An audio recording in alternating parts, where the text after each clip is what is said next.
Most people move through their days as though time is an endless resource, unconscious of the moments slipping away like grains of sand between their fingers. They rise, perform duties, react to situations, and allow the hours to dictate their state of mind.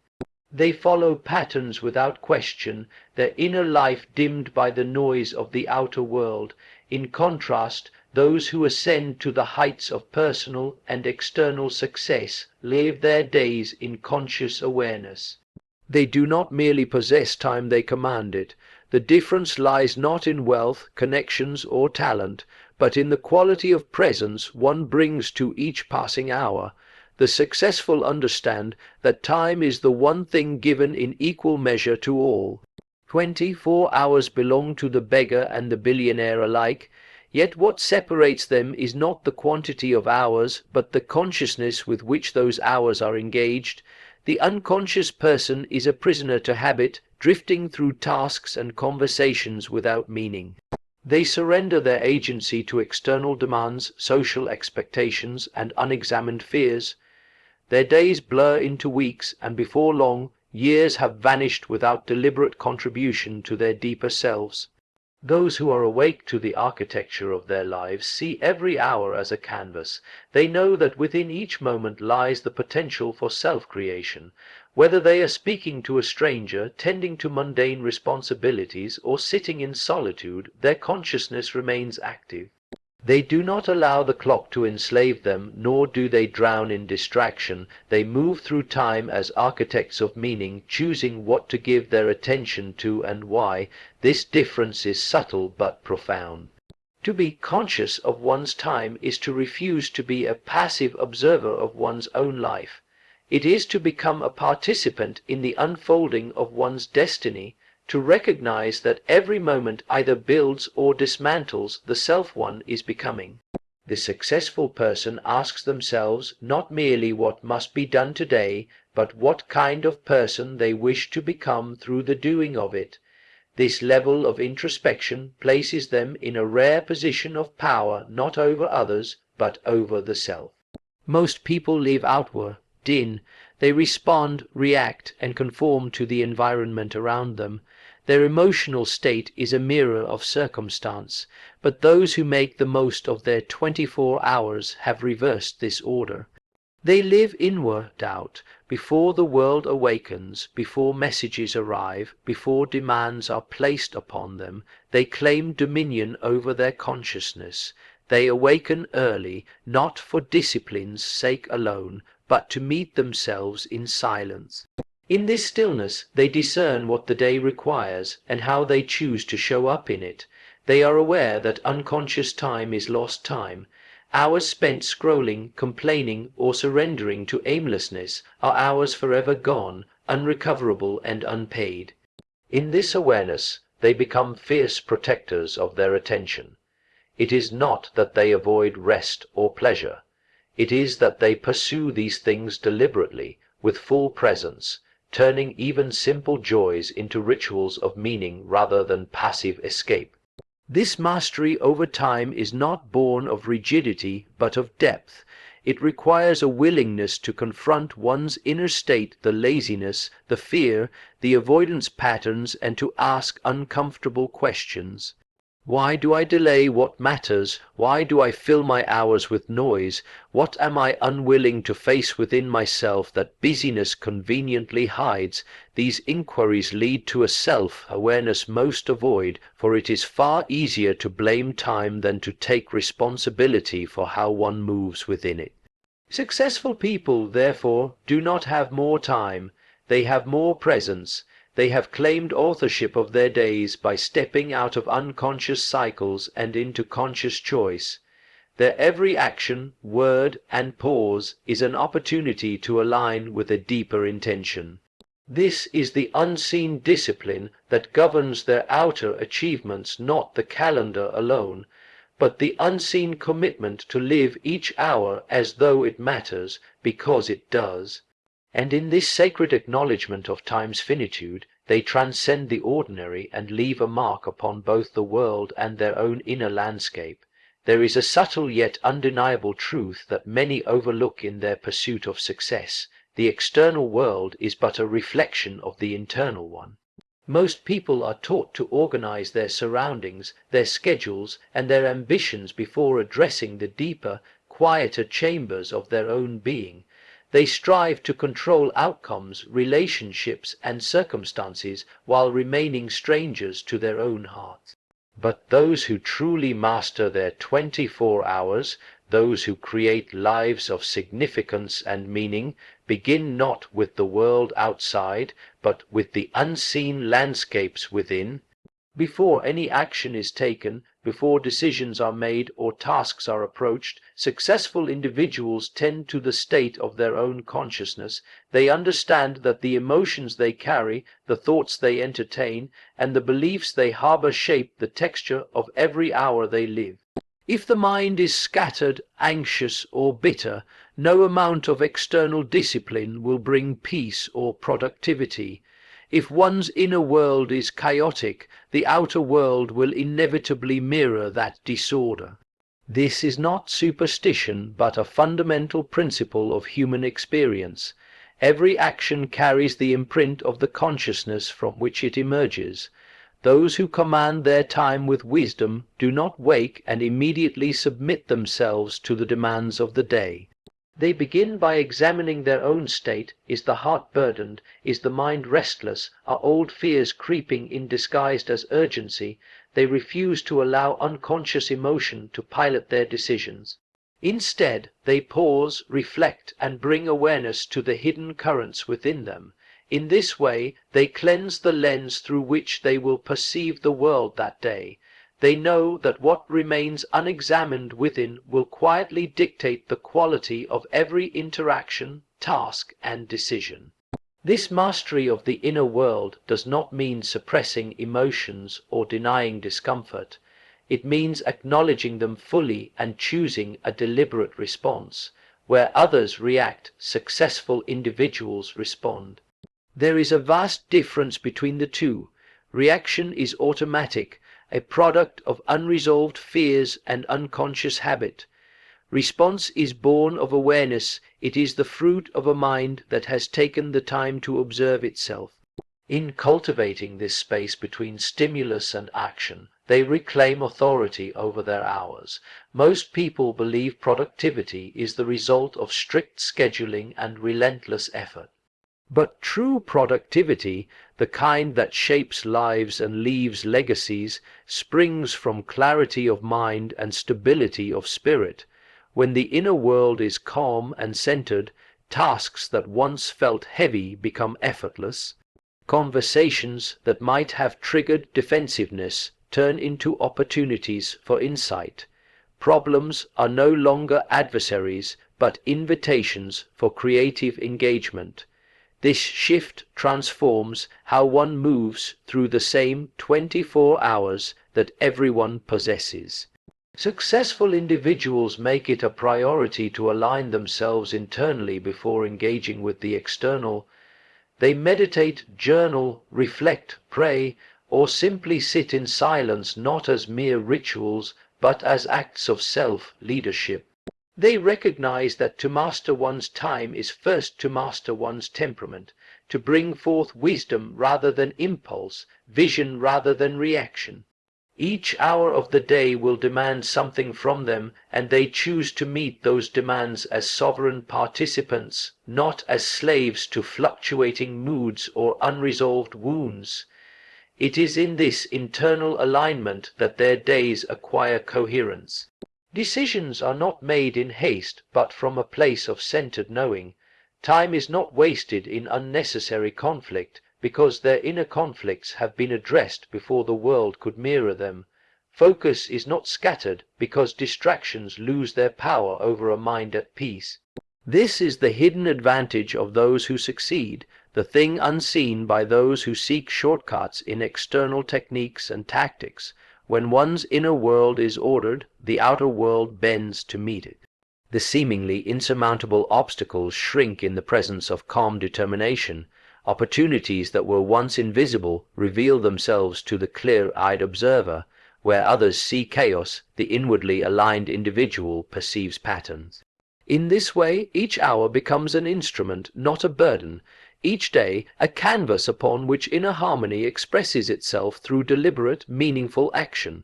This is the quiet art of mastering the inner world before attempting to shape the outer, a truth as old as time, known to the wise and ignored by the hurried.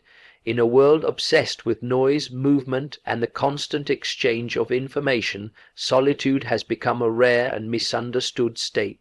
Most people avoid it, filling every empty space with sound, screens, and chatter, fearful of the silence that might reveal to them parts of themselves they would rather not face. Yet those who command their time and build meaningful, successful lives understand that solitude is not a withdrawal from the world, but a sacred return to the self. It is in these moments, alone and unguarded, that the raw materials of wisdom, clarity, and authentic purpose are discovered. Those who shape their 24 hours with intention do not stumble upon solitude by accident. They seek it out. They carve it into their schedules as one might carve space for food or rest. They do not view it as wasted time or a luxury, but as a necessity, a wellspring from which the energy to engage the world is drawn. In solitude, they lay down the masks they wear for others and confront the true condition of their hearts and minds. It is here, in this quiet confrontation, that they gather the strength and insight to move through the day with clarity and authority. The modern mind is rarely still. It is pulled in countless directions, carrying the weight of yesterday's regrets and tomorrow's anxieties. Most people live on the surface of their consciousness, reacting to external demands without ever plumbing the depths of their own being. But those who understand the power of solitude enter it to descend beneath that surface, to listen for the quiet voice that speaks only when the noise has faded. It is a discipline, for the initial silence can be uncomfortable. It stirs the restless parts of the soul and brings forth emotions and thoughts long buried under distraction.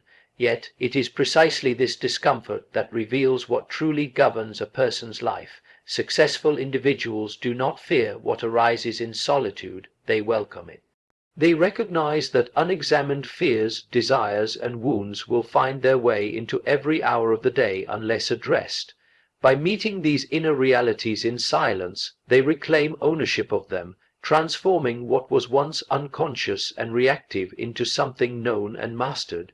This is not done for the sake of indulgent introspection, but because they understand that the quality of one's inner world dictates the quality of one's external actions and decisions. Solitude is not merely the absence of others, it is the presence of oneself.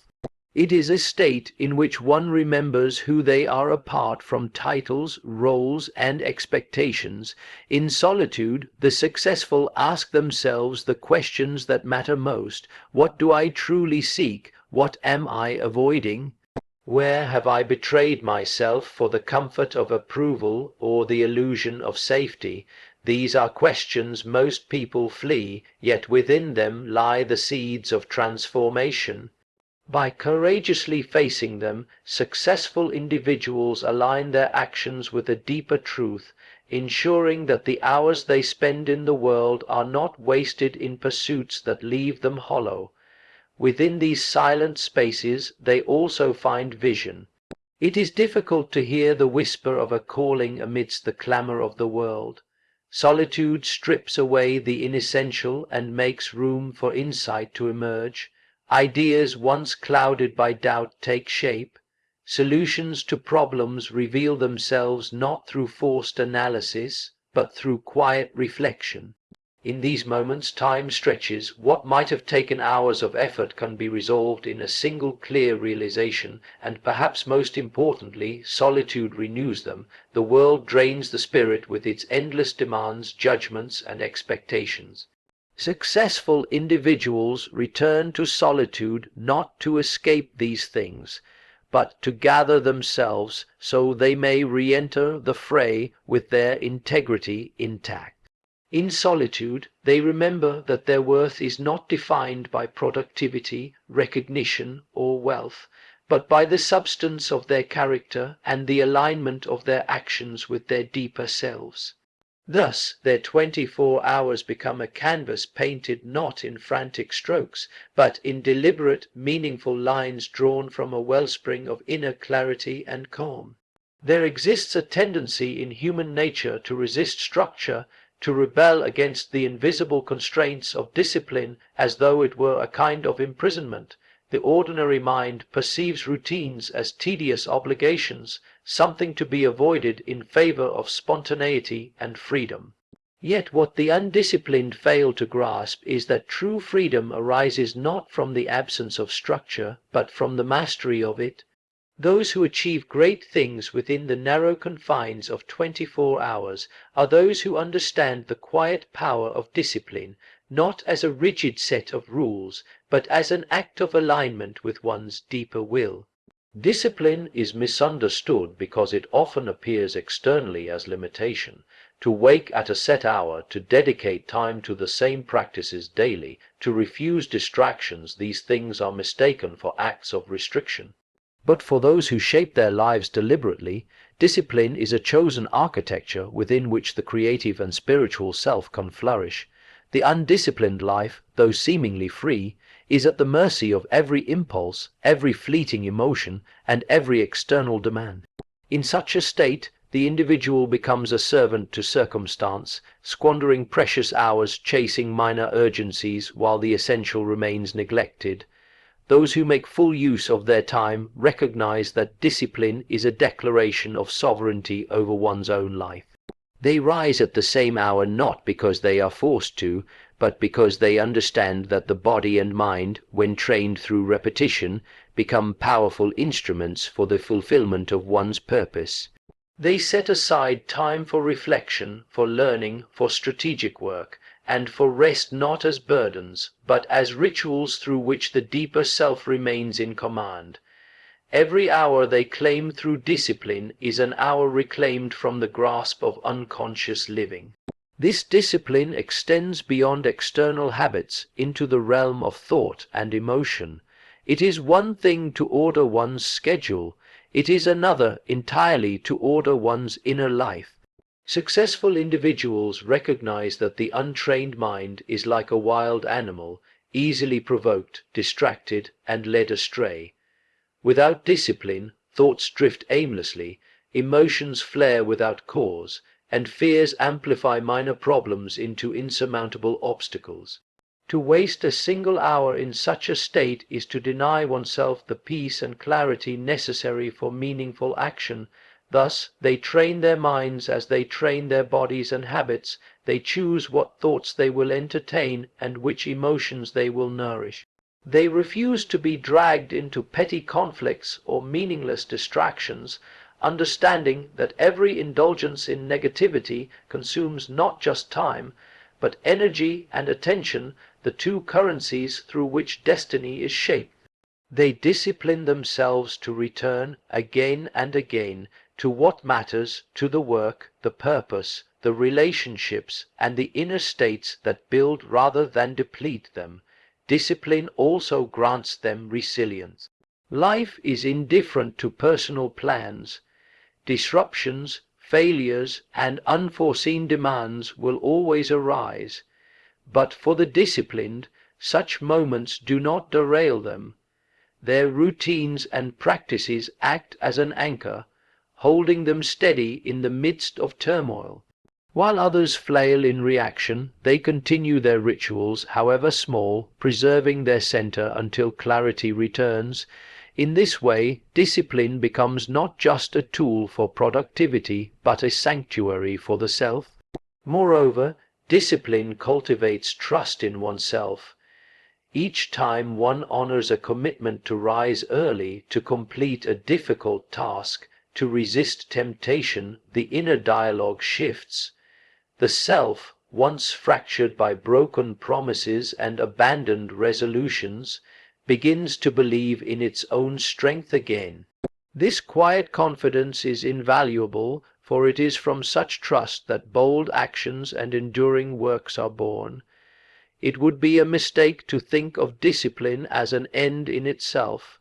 It is a vessel, a form within which freedom, creativity, and insight can manifest. Those who succeed within their 24 hours do so because they have disciplined themselves to remember what is essential, to resist the lure of what is trivial, and to persist in their chosen path regardless of mood or circumstance. In doing so, they transform the limitations of time into opportunities for meaning, growth, and quiet mastery. Most people are swept along by the current of their lives, moving from one activity to another without conscious awareness of why they do what they do. They wake because the alarm sounds, they work because it is expected, they rest because exhaustion demands it. But those who rise beyond the ordinary, those who shape their lives into something rare and significant, live differently. They live by intention. Every hour, every decision, every engagement with the world is rooted in a clarity of purpose that anchors them against distraction and the numbing pull of routine. Living with intention is not merely about having goals or making plans. It is about moving through life with a constant awareness of one's inner state and outer actions. It is a way of being that requires the individual to continually ask, "What am I doing, and why am I doing it? Is this aligned with who I am becoming? Is this choice bringing me closer to what truly matters?" These are not questions the average person asks amid the noise of daily life, but for those who use their time wisely, such questions become companions, quiet guides that prevent the slow drift into meaninglessness. Intentional living begins with a ruthless honesty about one's current state. It demands a willingness to see how often the hours are squandered on trivialities, mindless scrolling, empty conversations, tasks performed out of habit rather than purpose. Successful people do not deceive themselves about these moments. They recognize that every minute carries weight, that how one spends the small, unremarkable hours is a reflection of one's deepest values and priorities.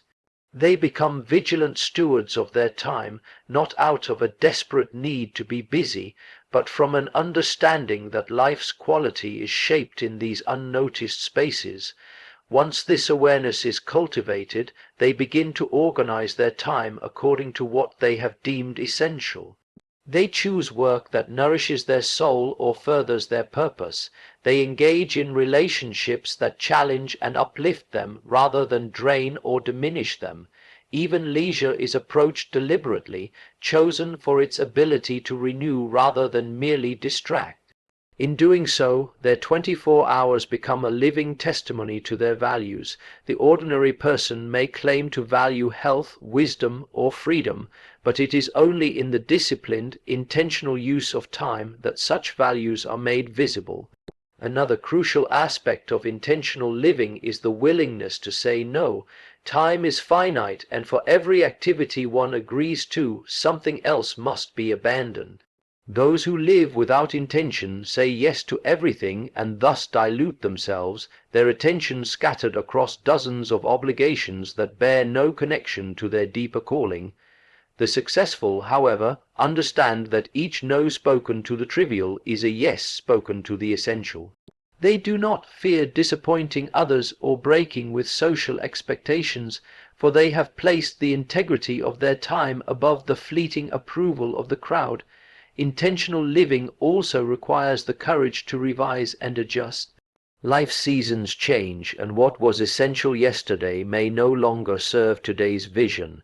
Those who master their hours are not rigid in their routines or attached to past definitions of success. They regularly retreat into reflection to examine the shape of their days, asking if the structure they have built still supports the person they are becoming. If it does not, they dismantle and rebuild without hesitation. They understand that intention is not a fixed destination, but a living process, one that requires ongoing attention and courage. In this way, the successful transform time from something they endure into something they command. Their hours, rather than slipping by unnoticed, become meaningful expressions of their deepest truths, and it is in this alignment between action and intention, between the passing moment and the enduring self, that the ordinary becomes extraordinary. The 24 hours we are all given are not what separate the remarkable from the forgettable. It is how those hours are inhabited, claimed, and shaped by intention that makes all the difference. Amid the ceaseless noise of the modern world, one of the most difficult, yet essential, practices for those who wish to master their time is the cultivation of solitude.